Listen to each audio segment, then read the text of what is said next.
10e instruction. Aborder maintenant ce que j'appellerai à la fois le mystère de la croix et le mystère de la miséricorde, c'est-à-dire d'une manière encore plus précise cette dimension nouvelle que le Christ est venu apporter à notre connaissance de Dieu, à notre connaissance de ce visage de Dieu qui ne ressemble pas à ce que nous pouvons pressentir naturellement, même aidé de la grâce quelquefois, ce qui est exactement ce que l'œil de l'homme n'a pas vu, ce que son oreille n'a pas entendu, ce qui n'est pas monté dans son cœur, et dont je vous ai dit que c'était, il nous a apporté la révélation de quelque chose de plus encore, comme amour de Dieu pour nous, que la révélation faite à Israël. Et je vous ai dit, la révélation faite à Israël est tout de même pas banale, puisqu'elle implique l'idée d'une prédilection et d'un choix, et que ce choix a une force du même ordre, mais plus grande encore que le choix de prédilection de l'amour humain nuptial. Alors qu'est-ce qu'il peut y avoir de plus? Alors je ne vais pas m'empresser de donner la réponse. Nous allons faire un peu comme d'habitude, nous allons tourner autour de ce mystère. C'est certainement par la croix que le Christ nous a parlé de la façon la plus éloquente de ce que Dieu est pour nous, de ce qu'il éprouve pour nous,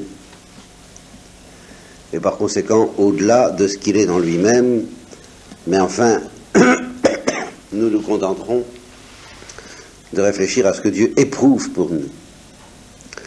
Alors, la théologie latine, je ne sais pas trop ce qu'il en est de la théologie grecque là-dessus, mais la théologie latine a beaucoup insisté sur l'affirmation de Paul que sur la croix, le Christ nous avait rachetés. C'est la notion même du mystère de rédemption.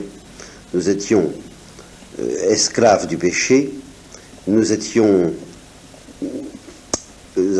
contracté une dette infinie envers Dieu par la gravité du péché.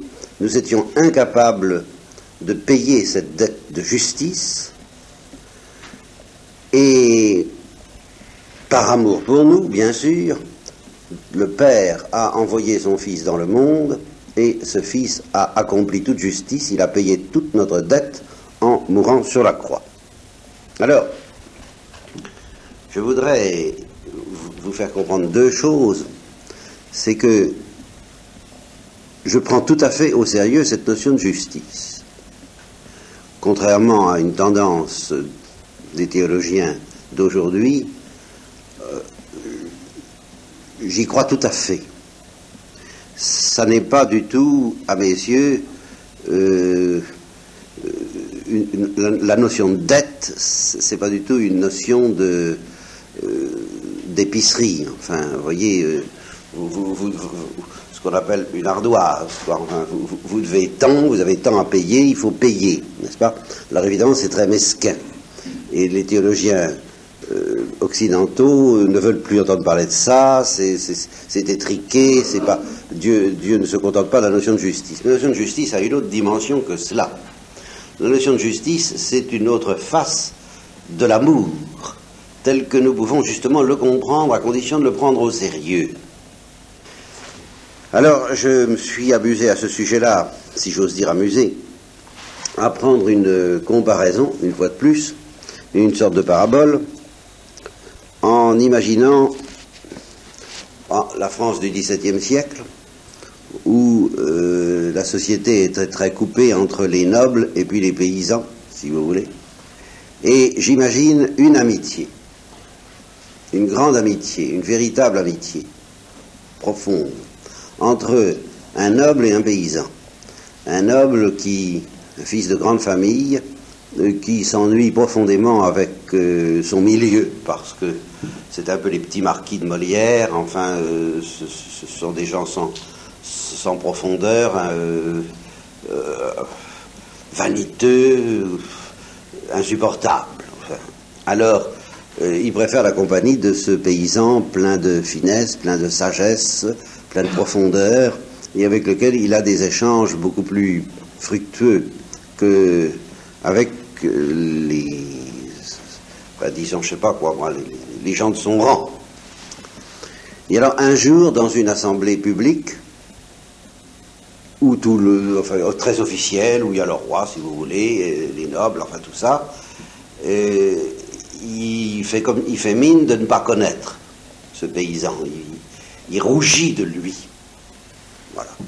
Il rougit de son amitié avec ce paysan. Vous voyez la parole de Christ. Si quelqu'un rougit de moi devant les hommes, je rougirai de lui devant mon Père. Vous voyez, c'est encore un aspect du péché auquel on ne pense pas beaucoup, ça. C'est la même chose, on pense au gros péché, mais cette lâcheté, cette démission, et cette trahison du fils de grande famille qui n'ose pas avouer son amour pour le paysan, ça c'est vraiment le péché.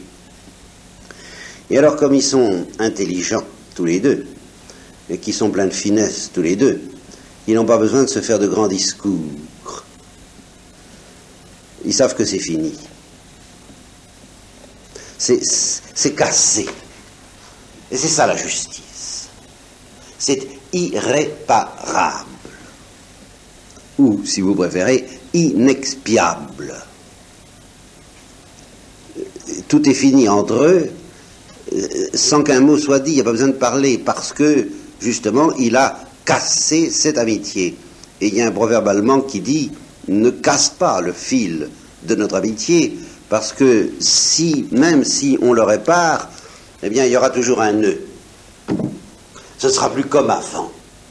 Ça ne peut plus être comme avant. Voilà.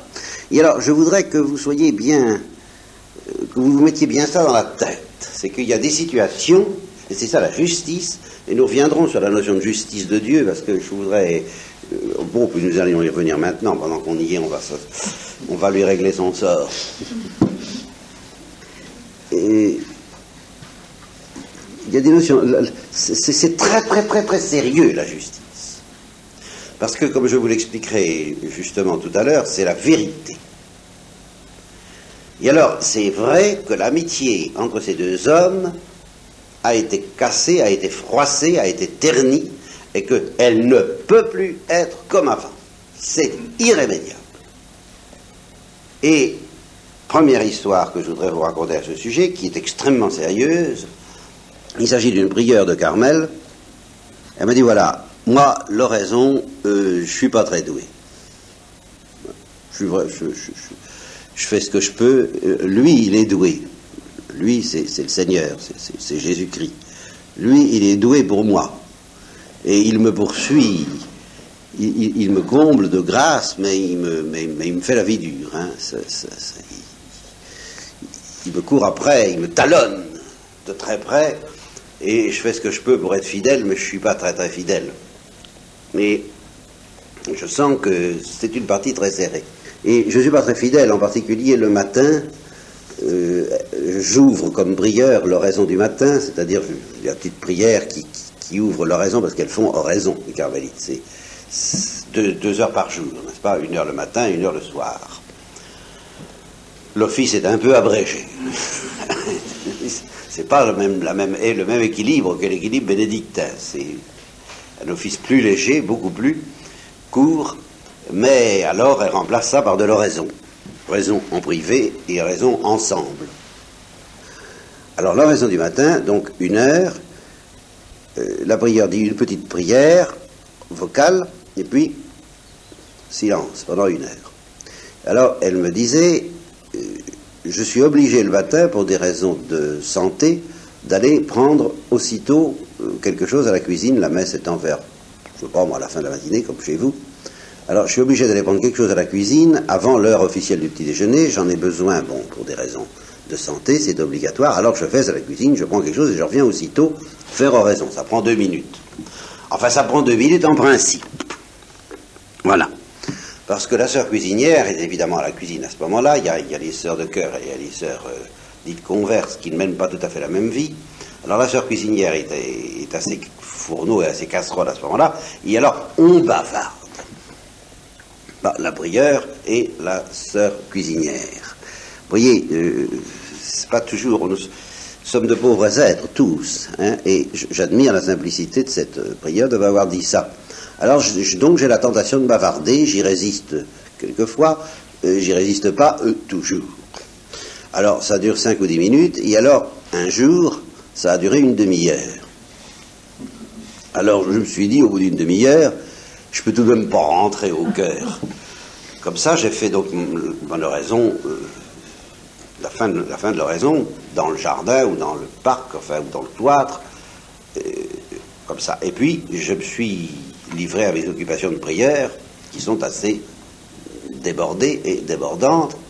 Et alors, le Christ m'a fait comprendre, au cours de la matinée, tu me dois une demi-heure. Tu me dois une demi-heure d'oraison. Oh, bon, j'ai dit, c'est pas possible, j'ai autre chose à faire, enfin, embêtant, Seigneur, enfin, alors, il n'y a pas moyen, alors, et puis, rien à faire, tu me dois une demi-heure. Je te demande cette demi-heure. Ah, écoutez, Seigneur, alors, vous commencez à m'embêter, bon, je vais vous donner 1 heure, là. Et puis je vais au cœur, puis je me dis, pourvu qu'il y ait le téléphone, ou qu'il y ait quelqu'un qui m'appelle. Et puis il n'y a pas eu de téléphone. Puis il n'y a eu personne qui m'a dérangé. Je suis resté 1 heure. Et au début, ça n'allait pas du tout. J'étais vraiment énervé. Puis à la fin, c'est venu. Et à la fin, il m'a dit, il m'a carrément dit, eh bien, tu vois, cette demi-heure que tu m'avais volée et qu'il fallait me rendre, eh bien, entre toi et moi, c'était une question de vie ou de mort. Si tu ne me l'avais pas rendu, c'était fini. Entre toi et moi. Et elle m'a dit, je vous assure, je l'ai cru. J'ai compris la gravité. Vous voyez, ça c'est la justice. Et elle s'est confessée, pas à moi, sans quoi je ne vous en parlerai pas, elle s'est confessée, et le confesseur lui a dit, oh, Dieu est patient, enfin... Et alors elle lui a dit, non. Il faut bien qu'il y ait un jour qui soit le dernier. Et c'était celui-là. C'était la dernière chance de ma fidélité. Alors vous voyez que je ne ris pas avec ça. Et pourtant, je me suis un peu cassé la tête devant Dieu à essayer d'arranger les deux aspects de la question. Ce que lui disait le confesseur, Dieu est patient, et puis ce qu'elle disait, eh bien non, c'était fini. Je me suis dit, est-ce que... il y a un aspect où c'est rigoureusement vrai, il faut bien que ce soit fini un jour, ne serait-ce que le jour de notre mort. Et j'ai quelques indices qui me donnent à penser que pour certains, ça peut être fini avant la mort.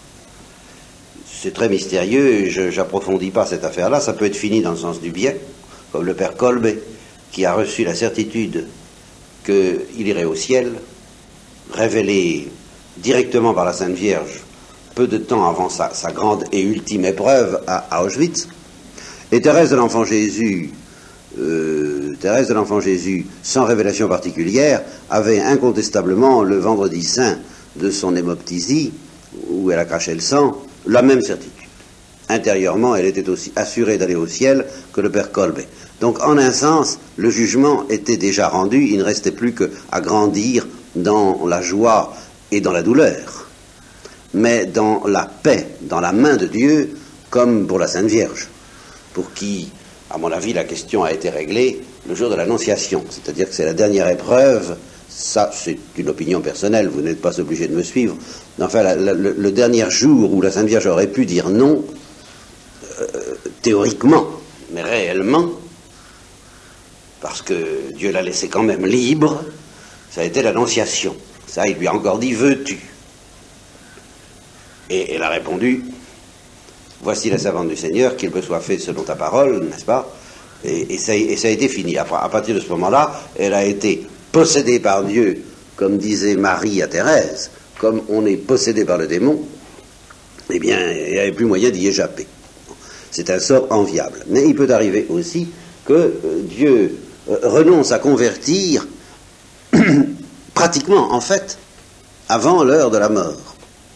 Je ne peux pas exclure ça. J'en suis pas sûr, j'espère de tout mon cœur que non. Mais j'exclus pas. Ceci dit, je ne pense tout de même pas que dans le cas de cette carmélite, ça aurait été tout à fait irrémédiable. Mais je maintiens qu'en effet, quelque chose aurait été cassé définitivement. Alors, quel espoir est-ce qu'elle avait de s'en sortir? Eh bien, j'en viens à ma comparaison de l'amitié entre le noble et le paysan. C'est cassé, c'est fini, c'est une question de vie ou de mort. Le paysan n'a pas besoin de lui faire un dessin, comme on dit en France aussi. Entre eux deux, ce qu'il a fait, c'était en effet une question de vie ou de mort. Il avait trahi, il avait rougi, c'était fini. Ça ne pouvait plus être comme avant. Alors, à ce moment-là, le fils de noble, justement, étant donné la grande qualité de cet être, voyez, c'est justement les notions de justice sont d'autant plus graves qu'on a affaire à des êtres plus nobles. Alors, il lui reste, si je peux dire, une ressource, c'est d'abord de souffrir. Et ici, nous commençons à entrer déjà, au fond, dans la perspective de la croix. Souffrir d'avoir tué une amitié, de l'avoir trahi, de l'avoir gâché.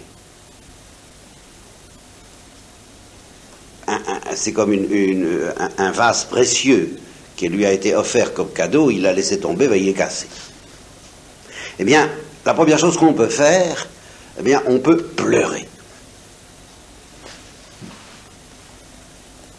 Ça n'a l'air de rien, mais si j'ai le temps, je vous dirai qu'il y a beaucoup de circonstances dans la vie où la seule chose à faire, c'est de pleurer. Quand quelqu'un est malade, ben, il faut le soigner. Mais il peut arriver un moment où il n'y a plus rien à faire que de pleurer. Et c'est particulièrement important de pleurer. J'espère que je n'oublierai pas, parce que je peux pas...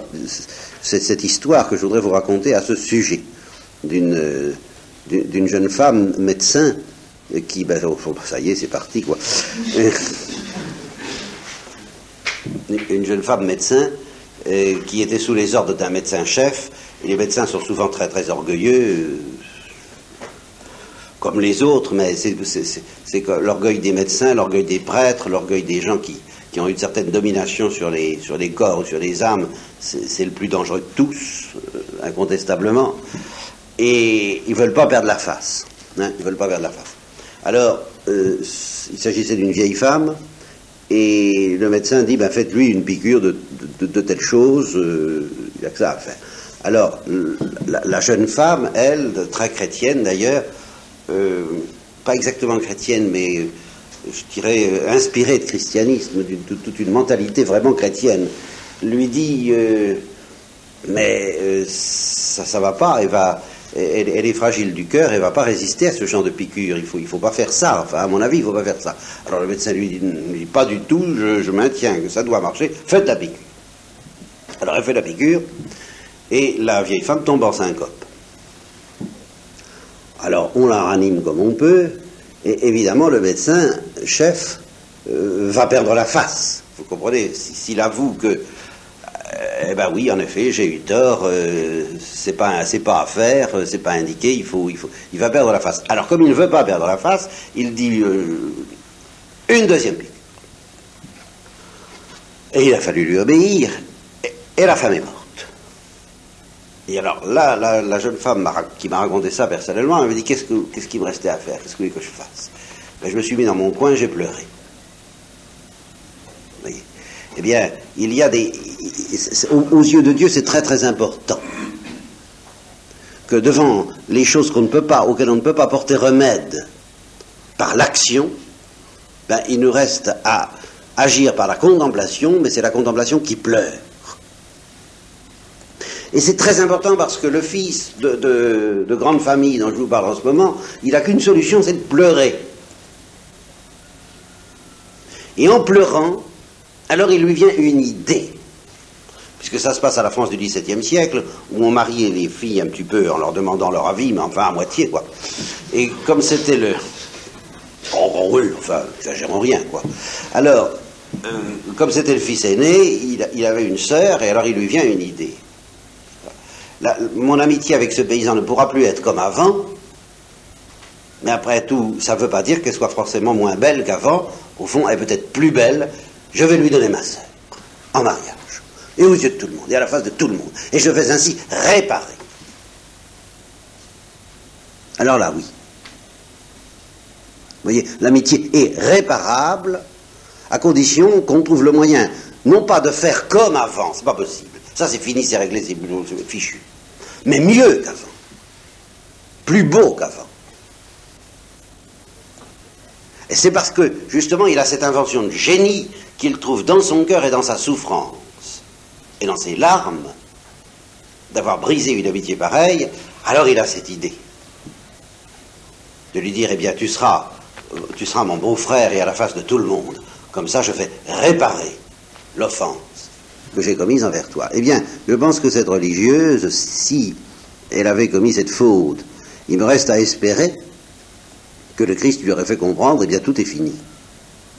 Et que dans sa douleur, eh bien, elle aurait pu trouver le moyen d'offrir au Christ une fidélité brisée, le cœur brisé de repentir, encore plus belle que celle qu'elle a pu lui offrir en fait en étant fidèle. Ça ne veut pas dire que je lui souhaite, n'est-ce pas, de passer par une trahison, elle aussi, n'est-ce pas? Vous voyez, c'est un peu ça qu'a compris Pierre, justement, quand il a croisé le regard du Christ, c'est que c'est cette belle amitié toute fraîche, toute innocente qu'il avait pour Jésus, et dans laquelle il espérait pouvoir donner sa vie pour lui, ben c'était fini. Il avait tout gâché, c'était irréparable. Mais c'est le Christ lui-même qui lui a appris, plus tard, à offrir mieux que ce qu'il avait gâché, parce que c'est le Christ qui a inventé cela, à savoir, justement, un amour crucifié, puisqu'il a dit à Pierre, selon une certaine tradition, je vais à Rome pour y être crucifié de nouveau. Pierre m'aimes-tu? Bon, puisque je suis sur la justice, donc vous voyez, je maintiens que la justice, c'est tout simplement les lois de l'amour, dans leur vérité. L'amour a ses lois. Et c'est quelque chose qui est dur comme l'acier. C'est ce que dit le Cantique des Cantiques. L'amour est fort comme la mort. Et je dirais dur comme la mort. L'amour, le véritable amour est dur et il est tendre. Mais il est dur en le sens qu'il est précis, qu'il est exigeant, qu'il est totalitaire. L'amour n'est pas à peu près. Et il ne vit pas dans l'à peu près. Et alors je tiens encore une fois, avant de passer à une autre perspective, à souligner à quel point je crois à la justice de Dieu.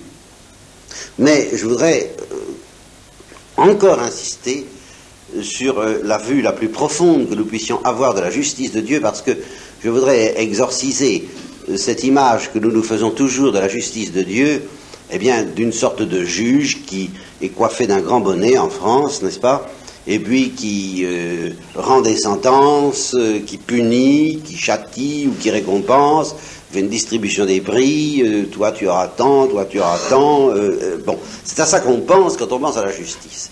Mais c'est pas ça la justice. La justice, c'est le pécheur lui-même qui rend la justice, qui se rend justice. Et je vais essayer de vous l'expliquer très simplement. Alors là, en évoquant une émission de télévision sur laquelle je suis tombé, comme souvent d'ailleurs par hasard, ça se passait il y a 7 ou 8 ans à peu près. Et on faisait en France, je crois, à moins que ce ne soit en Allemagne, le procès d'une vingtaine de criminels nazis de criminels de guerre qui avaient été retrouvés 20 ans après, et qui en particulier avaient été des bourreaux à Auschwitz, entre autres, un des camps de la mort les plus terrifiants, les plus infernaux que les nazis aient inventés. Et alors on avait, à l'occasion de ce procès, la télévision avait réussi à retrouver quelques rescapés de ces camps. Et elle les avait interrogés. Et j'ai été un peu foudroyé par 3 réponses. Oh, il y en a eu bien d'autres. Il y avait Germaine Tillion, entre autres, ou Tillon, je ne sais pas, la femme d'un communiste bien connu en France, qui avait passé à Ravensbrück, je crois, ou peu importe, ou à Buchenwald, et elle a simplement dit, ça m'avait déjà frappé, elle a dit, le plus terrible, ça a été quand tout a été fini. Parce que, alors ça, je comprends très bien ça de la part d'une communiste, je vois ça très bien. Tant qu'on était dans le camp, on était soutenu par la colère. Voilà. Ça donnait un sens à la vie et ça permettait de tenir le coup. C'était une force, comme une autre. Au fond, la colère de la justice, vous voyez, c'est toujours pareil. Et quand ça a été fini, eh bien, on s'est demandé, mais qu'est-ce que ça veut dire tout ça? Qu'est-ce que ça veut dire la vie? À quoi ça rime? À quoi bon vivre? On s'est retrouvé complètement, au fond, presque désespéré, dans une sorte de marasme. On était heureux d'en être sortis, bien sûr, mais nous n'avions plus cette colère. Alors, quoi? Bon. Mais enfin, ça, c'était pas la réponse la plus intéressante. La deuxième, c'était celle d'un petit cabaretier parisien. Un bon petit cabaretier, qui n'avait rien de métaphysique. On le voit très bien offrant le coup de blanc ou le coup de rouge aux copains, le brave gars qui va à la pêche à la ligne le dimanche, et il y avait passé. Alors on lui a demandé un peu ce que c'était que la vie dans ces camps. Et il a dit des choses extraordinaires. Il a dit, ben oui, c'était étonnant parce que on devenait tout bon ou tout mauvais.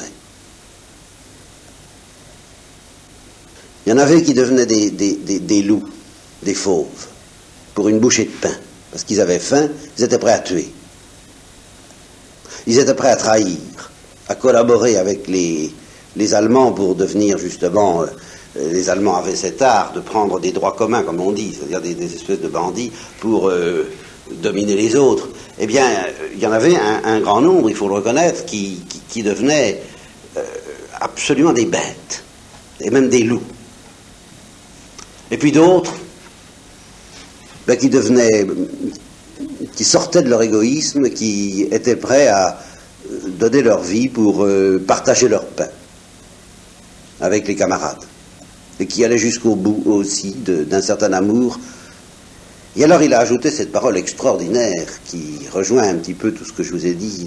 Il a dit, et ceux qui devenaient des loups étaient désespérés, car ils ne savaient pas qu'ils étaient comme ça.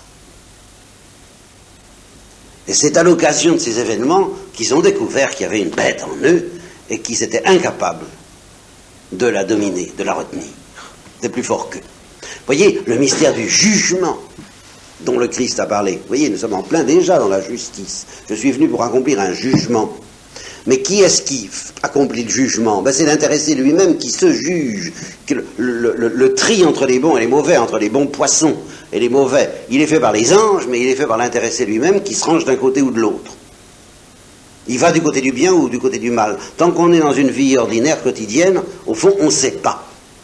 Enfin, on ne sait pas avec certitude. Le Saint-Esprit peut nous donner l'espoir que nous sommes du bon côté. Mais nous n'en avons pas de preuves. Nous ne savons pas. Nous n'avons pas été éprouvés.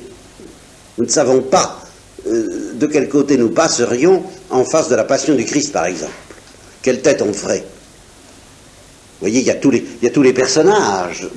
Il y a toute une galerie, il y a toute une collection de personnages autour du Christ au moment de la passion.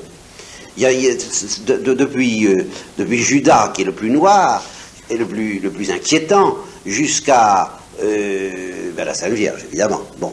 Mais entre deux, eh ben, vous avez les princes des prêtres, vous avez les Romains, qui ils vont comme ça, et puis vous avez les apôtres, vous avez Ponce Pilate, Vous avez les saintes femmes, vous avez le peuple qui crie Hosanna au fils de David, et puis 8 jours après qui crie qu'il soit crucifié, qui sait absolument pas de quoi il s'agit. Bon, eh bien, où est-ce qu'on serait, nous? De quel côté est-ce que l'arbre va tomber, justement? Comme dit saint Augustin, mon amour c'est mon poids.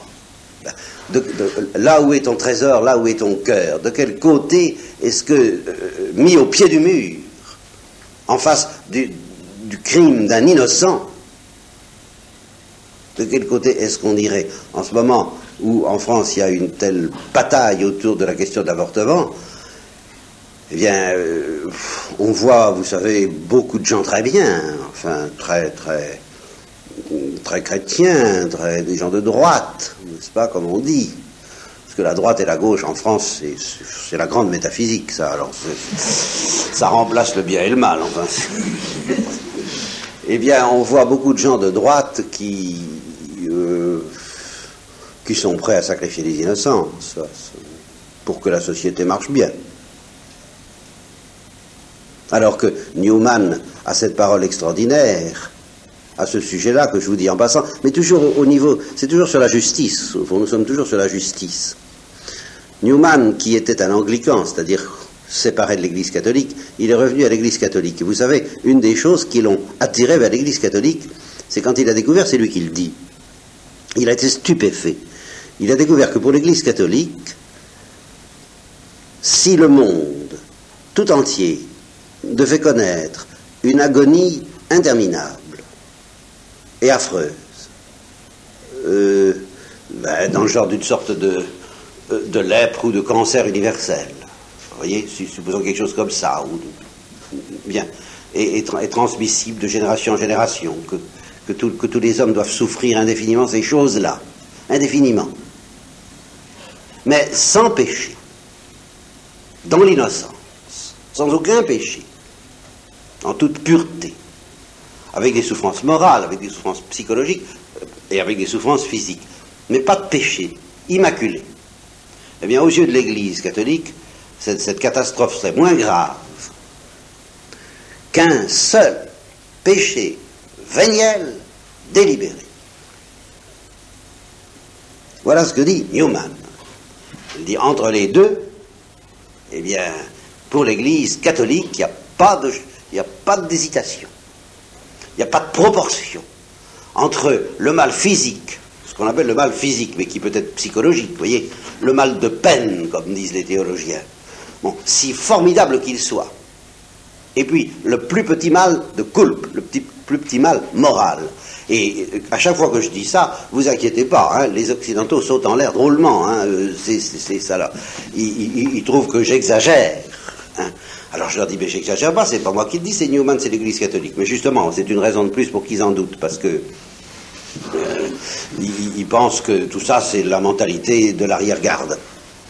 Et même ceux qui croient, qui admettent, qui se laissent instruire là-dessus, m'avouent, ils me disent, vous savez, ça donne quand même un coup dans l'estomac, ce que vous dites là. On a du mal, cette doctrine est dure. Qui peut l'avaler?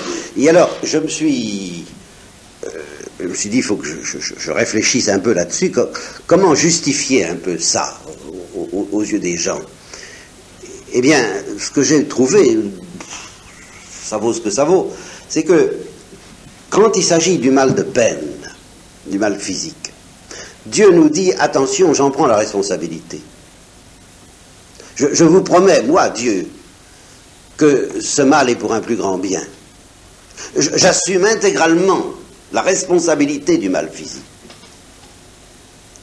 Il est inscrit, il est enveloppé dans ma sagesse. Il n'échappe pas à ma vérité. Il ne peut pas échapper à ma vérité. Par conséquent, je suis responsable, en quelque sorte, de la fécondité de ce mal. Et vous pouvez être sûr qu'il tournera en bien. Par contre, la moindre faute morale, vous échappez à ma sagesse. Alors je ne suis plus responsable. Et je ne suis plus obligé de le tourner en bien. Je peux le faire par miséricorde. Mais en toute justice, vous échappez à la sagesse de Dieu. Tandis que tant qu'il s'agit du mal physique, ce serait d'ailleurs déjà un péché que de s'imaginer Dieu s'amusant à torturer l'humanité pendant des siècles et des siècles pour le plaisir. Justement, ça n'aura pas lieu. Mais seulement nous devons comprendre que la sagesse de Dieu est telle que si elle avait des raisons de nous faire souffrir que nous ne comprendrions pas, elle en a la responsabilité. Et ce serait finalement un bien. Nous devons le croire. Par contre, on ne peut pas croire que le moindre péché véniel délibéré, n'est-ce pas, quelque chose de libre, eh bien, soit inscrit de soi dans la sagesse de Dieu. C'est beaucoup plus catastrophique, parce que ça échappe au plan de Dieu. Bon, je fais de digression en digression, essayons de ne pas perdre le fil. Revenons à la justice. Je disais donc que on devenait tout bon ou tout mauvais dans ces camps de concentration, et que c'était donc une sorte de désespoir pour ceux qui ne savaient pas qu'ils étaient comme ça, de découvrir qu'ils étaient comme ça. Et que c'est eux qui se jugeaient eux-mêmes ainsi. Vous voyez, c'est nous qui... C'est extrêmement sensible au procès de Jeanne d'Arc. Il y a un metteur en scène danois, je crois, qui a fait un film tout à fait extraordinaire. Si jamais vous avez l'occasion de trouver ce film, qui est un film muet, qui s'appelle La Passion de Jeanne d'Arc, c'est une chose à ne pas rater, si je peux dire. C'est un film extraordinaire. Et alors, on voit le procès de Jeanne d'Arc, et c'est un film uniquement avec des visages. Il y a Jeanne d'Arc, qui est jouée par une admirable actrice, et qui est un peu hagarde, qui est là, comme ça. Et puis vous avez les juges, les uns après les autres, dans lesquels il y a des dominicains, d'ailleurs. Alors... et il faut voir la tête des juges, c'est quelque chose. Et alors vraiment, on a l'impression d'assister au procès de Jésus. Et alors justement, il y a un ou deux juges qui sont sensibles à Jeanne d'Arc, qui sont vulnérables au bien qui est en elle. Et alors on a l'impression très nette, c'est ce qu'il y a d'extraordinaire dans ce film, si jamais vous le voyez, pensez-y, que le juge, c'est Jeanne d'Arc. Et que ce sont les autres qui sont jugés d'après leur attitude envers elle. Ils se jugent eux-mêmes. C'est extraordinaire.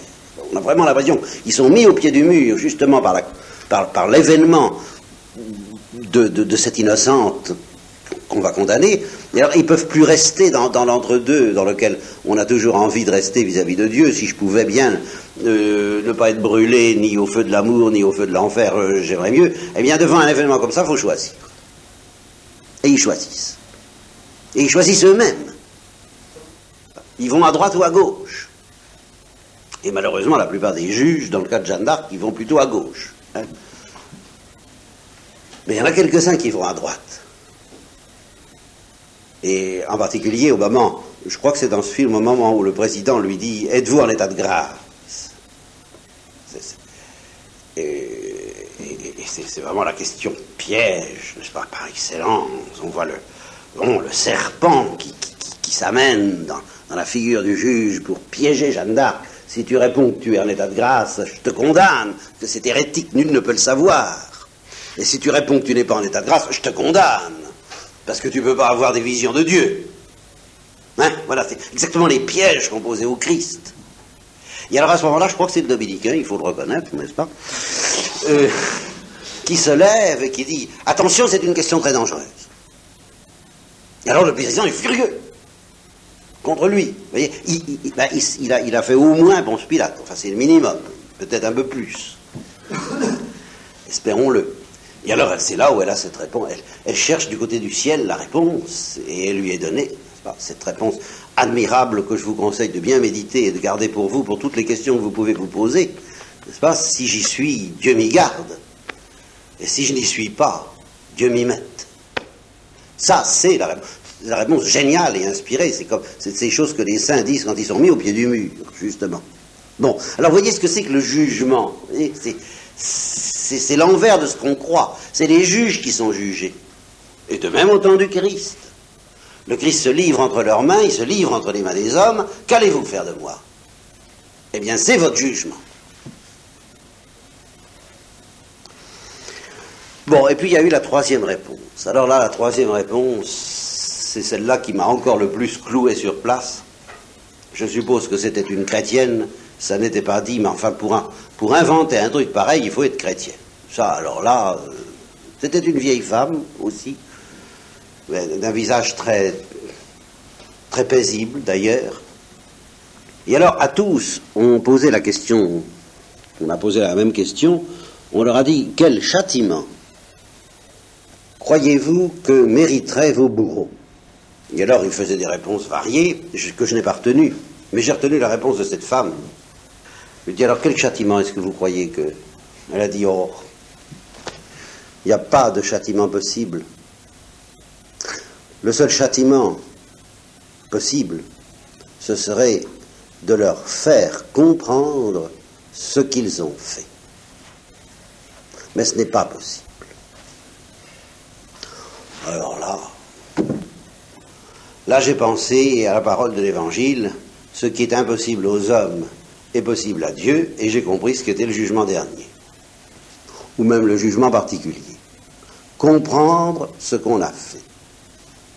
C'est très simple. C'est la vérité. La justice, c'est la vérité. En ce moment même, je suis enregistré, n'est-ce pas? Bon. Il n'y a que ma voix qui est enregistrée, plutôt mal d'ailleurs, enfin en ce qui me concerne, parce que c'est un petit appareil modeste. Il n'y a que la voix. Mais déjà ça fait un drôle d'effet, parce que quand on se réentend et puis qu'on a commis un lapsus, une erreur, ou qu'on a dit une bourde, n'est-ce pas, ce qui m'arrive de temps en temps, on la corrige aussitôt quand on parle, n'est-ce pas? On dit ah non, ou plutôt, quoi, on se corrige, bien. Et puis, alors dans notre esprit, c'est effacé, vous comprenez? Et quand vous réentendez 10 fois l'enregistrement, la bourde revient 10 fois, elle est inscrite, elle est enregistrée. Vous voyez? Eh bien, la justice, ou la vérité, c'est l'enregistrement haute fidélité de tous nos actes, de toutes nos paroles, et même de toutes nos pensées. Voilà, c'est le film intégral de notre vie. Et ce que Dieu nous demande au moment du jugement, c'est de comprendre, dans sa lumière, ce que nous avons fait. Comme Pierre a compris, dans le regard du Christ, ce qu'il avait fait, alors qu'il n'avait pas compris avant. Et comme Judas a compris aussi, après avoir trahi, ce qu'il avait fait, alors qu'il ne l'a pas compris avant, il n'avait pas vraiment compris avant. Et c'est là que se situe, je crois, ce que j'appellerais notre dernière chance. Parce que devant cette découverte inévitable, dont personne ne sera dispensé, de découvrir dans la lumière de Dieu ce que nous avons fait, il reste encore 2 solutions. Il reste un choix ultime. Celui qui consiste à dire « je ne veux pas le savoir ». Je ne veux pas m'humilier. Je ne veux pas m'effondrer en larmes. Et alors, on se juge du mauvais côté. Ou bien, évidemment, s'effondrer en demandant pardon et en se tournant vers la miséricorde.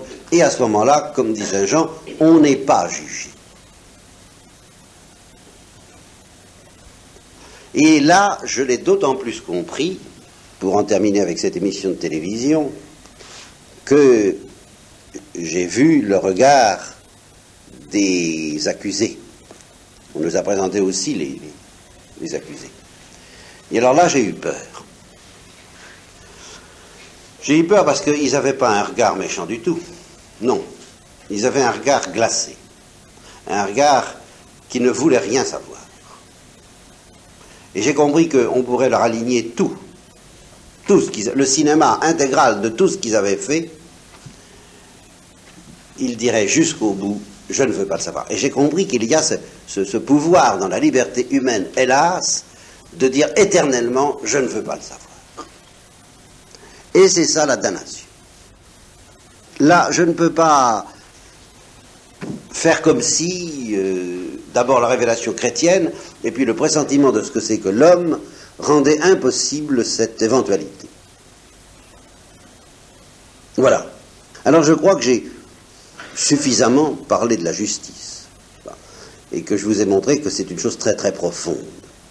Eh bien maintenant, je voudrais parler de la miséricorde, et en particulier, alors la première chose que je voudrais dire, c'est que la croix qui paye la dette de justice de notre péché, et qui la paye surabondamment, n'est pas le sens le plus profond de la croix, c'est quand même pas la justice, même au sens où je viens de vous le dire là. C'est quand même pas de nous racheter. C'est quelque chose de beaucoup plus profond encore. C'est le sens le plus profond de la croix, c'est pas de nous racheter, même par amour. La croix nous rachète en plus, en prime, je dirais, en surcroît. Elle paye la dette. Mais la croix fait beaucoup plus que ça. Si la croix n'était que cela, si, même par amour, Dieu avait simplement voulu nous racheter en envoyant son Fils dans le monde, tous les théologiens sont d'accord sur le fait que ce n'était pas nécessaire de souffrir et de mourir. Tous disent que, étant donné la dignité infinie du Fils de Dieu, un simple sourire de sa part, la moindre prière, le moindre acte d'action de grâce ou d'adoration à l'égard de son Père, offert en rémission de nos péchés, toujours dans la perspective de la justice, était suffisant, surabondamment suffisant, pour payer toute dette. Par conséquent, je suis obligé de dire, et je cherche encore mon idée, mais je ne la retrouve décidément pas, bon, je suis obligé de dire que le sens profond de la croix, le sens ultime, eh bien, c'est encore autre chose. S'il a voulu souffrir dans ce luxe de souffrance et mourir de cette mort infâme, ignominieuse, c'est pas pour payer la justice. Parce que ça, c'était fait. Et alors là, je dis simplement, quand l'Église fait le chemin de croix, quand vous faites le chemin de croix, quand vous méditez sur la Passion, quand vous méditerez sur la Passion au cours de la Semaine Sainte, eh bien justement, toute l'attitude de l'Église prouve bien qu'elle voit dans la croix tout autre chose qu'un simple acte de justice, même offert par amour. Elle y voit, plus ou moins consciemment, mais c'est ça que je voudrais rendre conscient, le chant du bien-aimé à sa vie. C'est-à-dire le chant de l'amour, et j'ai enfin retrouvé ce que je voulais dire, c'est qu'il avait payé surabondamment par la croix la dette de nos péchés, en telle sorte qu'il faut compléter la remarque de Newman, qui dit, si vous mettez sur un plateau de la balance toutes les souffrances possibles, et sur un autre plateau un seul péché véniel délibéré, c'est le péché véniel qui l'emportera, qui pèse plus lourd que toutes les souffrances possibles. Mais alors, je complète en disant, si vous mettez sur un plateau de la balance tous les péchés du monde, et pas seulement les péchés véniels et même les péchés mortels, mais les péchés contre le Saint-Esprit, les trahisons, les péchés de Judas, tout ce qu'il y a de plus abominable dans l'Église en particulier, car c'est à l'intérieur de l'Église qu'on peut crucifier le mieux Jésus-Christ à cause de l'ivraie, vous mettez tout ça dans un plateau de la balance, et puis sur l'autre plateau de la balance, vous mettez, comme on dit traditionnellement, une goutte du sang de Christ, eh bien, la balance pèse du côté du sang du Christ, qui est à elle seule infiniment plus vaste, cette goutte de sang, que toute l'horreur des péchés du monde. Alors ça, c'est l'équilibre chrétien. Vous voyez, et c'est pour ça que nous sommes quand même dans la paix et dans la joie, c'est parce que nous sommes entre deux abîmes, là encore, l'abîme du péché qui est infini à sa manière et qui nous mène en enfer, mais il y a l'abîme de la miséricorde qui nous est garantie par le sang du Christ et qui est encore plus vaste que l'abîme du péché, et c'est ce qui fait que, eh bien, ma foi, on vit encore sans être trop écrasé, et comme s'il n'y avait pas d'abîme du tout, n'est-ce pas? En mathématiques, on dirait qu'un abîme annule l'autre, à nos yeux, parce que nous sommes un peu bêtes, nous ne voyons ni l'un ni l'autre, n'est-ce pas? Les deux abîmes s'équilibrant l'un l'autre, alors on a l'impression qu'il n'y a pas d'abîme. C'est comme la pression atmosphérique, n'est-ce pas? On m'a appris ça dans mon enfance, j'ai rien compris d'ailleurs. Mais enfin, je sais que la pression atmosphérique, c'est quelque chose de formidable, la pression de l'air, et que ça nous aplatirait comme une galette instantanément s'il n'y avait pas à l'intérieur une autre pression qui fait équilibre. Alors, on ne sent pas de pression, je ne sais pas si vous sentez une pression, moi je ne sens pas de pression, je ne sens pas du tout la pression atmosphérique, et je ne sens pas non plus la pression intérieure, ça s'annule. Bon, eh bien la pression du péché, la pression du sang du Christ, on ne sent pas en temps ordinaire, parce que ça s'annule. Évidemment, la pression du sang du Christ dépasse, mais enfin, on ne s'en rend pas compte. Bon, alors voilà pour la justice. Eh bien, je maintiens que le but de Dieu, quand il s'est incarné, et quand il s'est laissé crucifier, eh bien, c'est de nous faire pressentir toute autre chose que la justice. C'est-à-dire de nous faire pressentir ce genre d'amour qu'il a pour nous et qui dépasse infiniment l'amour d'un époux pour son épouse et d'une épouse pour son époux. Parce que on peut souffrir pour ce qu'on aime, mais inventer une pareille folie comme Dieu l'a fait, uniquement pour chanter l'amour, alors là, ça c'est... Et gratuitement, et je dirais inutilement. Inutilement en sens que ce n'était pas nécessaire pour payer notre dette, pour nous racheter, mais c'était nécessaire pour chanter son amour. Voilà. Et c'est ça que l'Église comprend d'instinct, quand elle médite sur la passion. Elle y voit un chant d'amour du bien-aimé à sa vigne, et sa vigne c'est nous, c'est l'Église.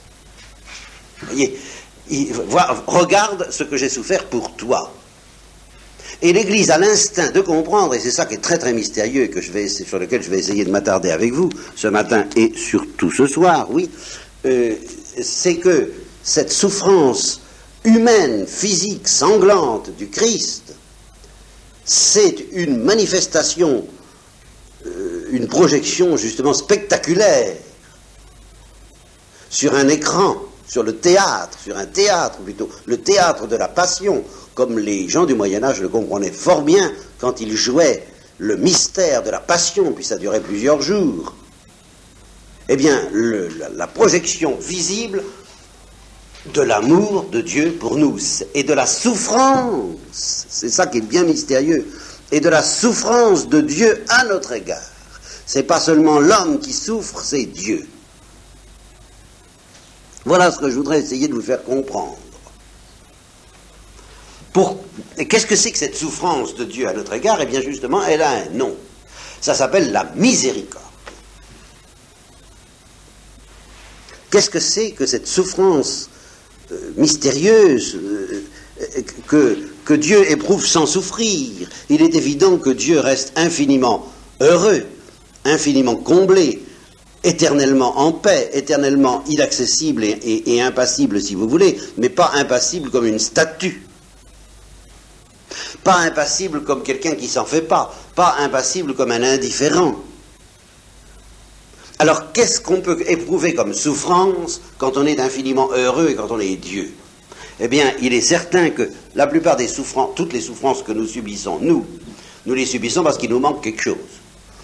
Nous avons faim, nous avons soif, nous avons un équilibre perturbé, même si on nous pique ou qu'on nous brûle ou qu'on nous frappe, on perturbe notre équilibre. Et par conséquent, il nous manque quelque chose, à savoir une certaine harmonie dans notre corps. Alors on souffre. Ou bien quelqu'un qu'on aime s'en va, nous quitte, ou ne nous aime plus, il nous manque quelque chose. On est privé de l'amour de cette personne. Bien. Dieu ne peut être privé de rien du tout. Alors qu'est-ce que c'est que cette souffrance qu'il éprouve? Eh bien c'est une souffrance qui ne vient pas de ce que Dieu est privé de quelque chose, mais qui vient tout simplement de ce que les gens qui l'aiment, eux, sont privés de quelque chose. Voilà. Ça consiste à souffrir non pas parce qu'on manque de rien, mais on voit des êtres qu'on aime, et qu'on aime infiniment, et on voit qu'ils sont privés de quelque chose, et qu'ils sont privés de quelque chose de formidable, ils sont privés de Dieu même par leur péché, par leur faute. Vous voyez, voilà ce que Dieu voit. Il a envie de nous donner son bonheur, et il voit que par notre péché, c'est ça le mal grave dont je parlais tout à l'heure, nous privons, nous sommes privés de ce bonheur. Eh bien, au fond, le pécheur, lui, il n'en souffre pas tellement. Même quand il souffre parce que Dieu le punit, mettons, mais Dieu le punit pour le corriger, pour l'éclairer, pour le sortir de là. Mais le pécheur ne comprend pas ce qu'il perd. Dieu seul comprend vraiment ce que nous perdons en péchant. Et par conséquent, je serais tenté de dire, je vais aller jusqu'à dire, Dieu seul souffre. Vraiment, comme il convient de nos péchés. Non pas du péché lui-même, parce que le péché, il en a horreur, point final, mais du malheur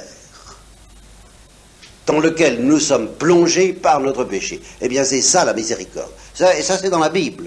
C'est le bouleversement des entrailles du Père en face de la détresse de son Fils. Et il est le seul, en fin de compte, à connaître toute la profondeur de la détresse de son Fils. Le Fils, il ne comprend pas très bien. Il soupçonne à la longue, à force de manger la nourriture des cochons, que quand même, c'était mieux chez son Père. Mais il ne se souvient même plus de la chaleur du foyer, de la chaleur familiale, de la bonté, de l'amour, du regard de son Père. Tandis que le Père, lui, il voit la maison, il voit tout ce qui est prêt pour l'accueillir, il voit le veau gras qu'il est prêt à offrir à son Fils, il voit tout ce qu'il voudrait lui donner et qu'il ne peut pas lui donner parce qu'il est loin. Bon, le Père, lui, il souffre beaucoup plus que le Fils. Mais il ne souffre pas parce qu'il lui manque quelque chose, il lui manque rien. C'est le Fils qui manque de quelque chose. Mais le Père aime son Fils. Et c'est bien ce que dit la parabole, réjouissons-nous parce que mon fils était perdu et il est retrouvé. Il était mort et il est ressuscité, il est vivant. Donc Dieu souffre beaucoup plus que nous de notre plus grand malheur, le malheur d'être privé de Dieu à cause du péché. Le malheur, mais même le malheur des réprouvés.